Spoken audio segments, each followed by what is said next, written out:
Somos os 80% da população brasileira que hoje vive em cidades. Assistimos diariamente o passo a passo da jornada rumo ao impensável. Somos parte disso e, em diferentes medidas, colaboramos para que uma distopia de ficção científica deixe de ser ficção. Simplesmente assim.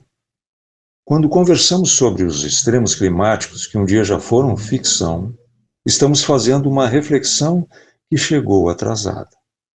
Os primeiros sinais de que alguém aqui no Ocidente estava começando a pensar num possível desequilíbrio ambiental foram dados com a Revolução Industrial já em curso há algumas décadas.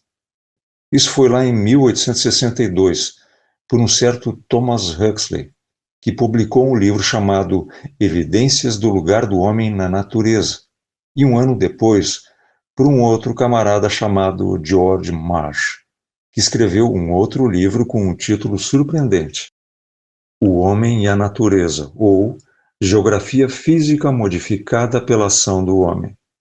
Não conheço essas obras, mas seus títulos já permitem entender que ali haviam visões, no mínimo, um pouco mais cautelosas em relação à religião do progresso e do crescimento que se instalou em nossa alma. Catei essa informação numa publicação de um cientista do clima chamado Genebaldo Freire Dias. A obra dele tem um título direto, papo reto, Pegada Ecológica e Sustentabilidade Humana. Já no preâmbulo do livro, ele desfia uma série de razões que tornam óbvio, aliás, muito óbvio, o tamanho da encrenca e o tamanho da tarefa que temos pela frente. Ele sabe o que escreve, aliás, não, o que escreveu, isso foi em 2001. Esse doutor em ecologia pela Universidade de Brasília e então técnico do IBAMA e professor da Universidade Católica de Brasília, fez uma poderosa e simplesmente incontestável constatação. As cidades são consumidoras, consomem recursos naturais, serviços que a natureza disponibiliza para uso de todas as comunidades, inclusive as biológicas. Mas, diferentemente das outras comunidades biológicas, somos uma comunidade biológica com um componente a mais. Esse componente é a cultura. Mas quando eu digo cultura, eu estou dizendo também tecnologia. Então, essa nossa condição gera uma outra condição também muito diferente de qualquer comunidade biológica.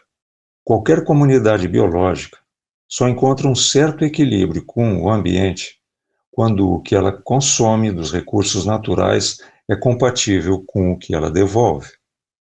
Sim, porque se o planeta sustenta a gente, ele também precisa ser sustentado. Mas não, com a gente não é assim. Nas cidades, somos todos inadimplentes.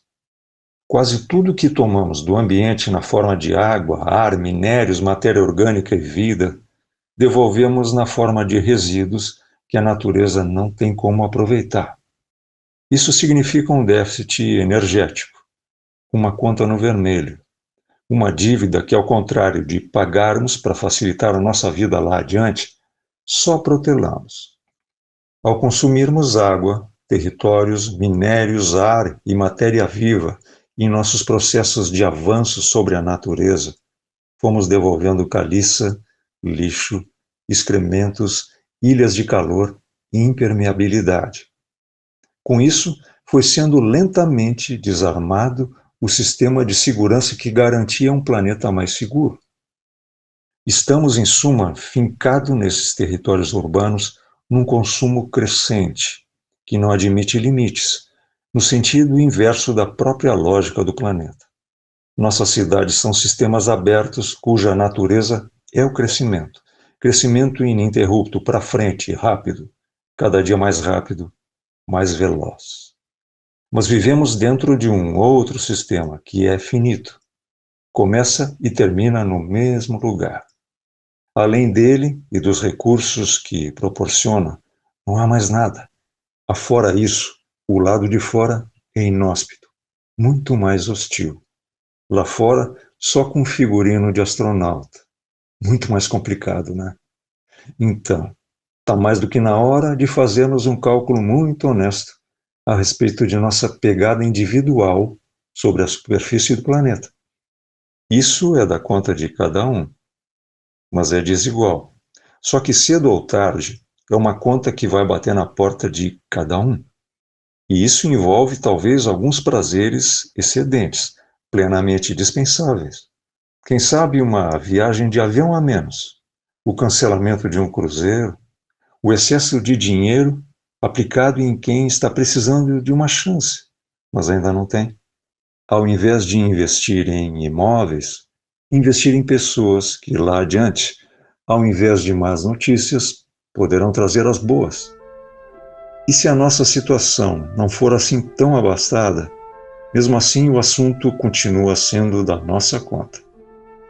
Porque a vida precisa ser reciclada, e as escolhas de quem é maioria são para lá de importantes. Um grão é só um grão, mas fazer de conta que isso é nada é tirar o corpo fora, esquecer que sem grão não tem duna. Portanto, menos, menos. Uma coisa por dia a menos. Vai sobrar mais tempo e espaço para olhar para o lado, e o tempo desacelerado vai revelar o que sempre esteve aí, pedindo um pouquinho mais de nossa atenção.